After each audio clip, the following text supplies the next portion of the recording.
Hello world, it is Monday, August 9th, 2021, and it's a beautiful sunny day today, but very warm and humid. And I think there's a chance of thunderstorms this afternoon and rain, which it definitely feels like it because the air is heavy. The devotion for today is entitled The Art of Both, written by Donna Shaper. Donna bases the devotion upon 1 Corinthians 14, verse 15, English Standard Version. What am I to do? I will pray with my spirit, but I will pray with my mind also.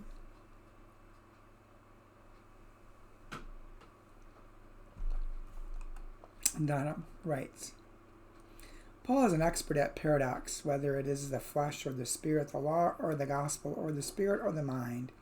He likes to answer questions using the word both flesh and spirit, both law and gospel, both spirit and mind befriend him. Most of us need to learn the art of paradoxology. Way too many of us have advanced degrees from institutes for the study of complexity. We hum and haw. We are canners. We kick the empty can down the road because we really don't know what to do. We live on Cannery Road. I even play tennis that way. Every ball I hit is a decision. Don't overthink it, I'll say to myself. Then I'll say, know exactly where you want to go with it before you hit it. Like most tennis players, I miss more points than I make. Even gardeners of self-doubt can get stuck on one side of a paradox or another. Some people think that tilling hurts soil. Other people think that tilling helps soil. The only way to find out is to do an experiment. I'm planting half of the garden this year without tilling and the other half with tilling. This will be a fully scientific experiment. I will evaluate at harvest. Back to Paul.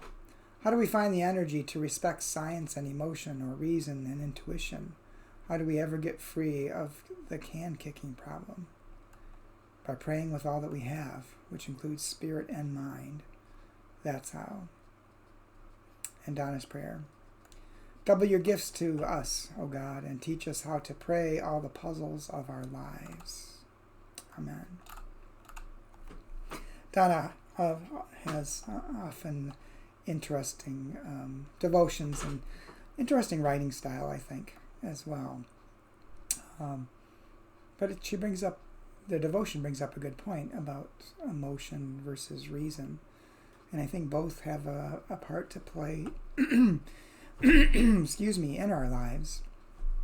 Sometimes we can overthink things and we just have to trust our gut. But it makes me think that, or reflect back upon the one thing Jesus emphasized more than anything else, and that was the law of love.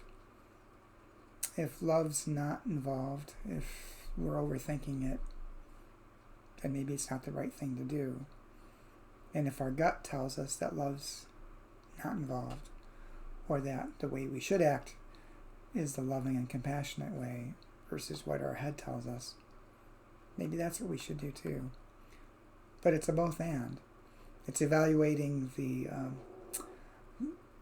knowledge-based things, the reason, as well as the gut feeling and the emotion.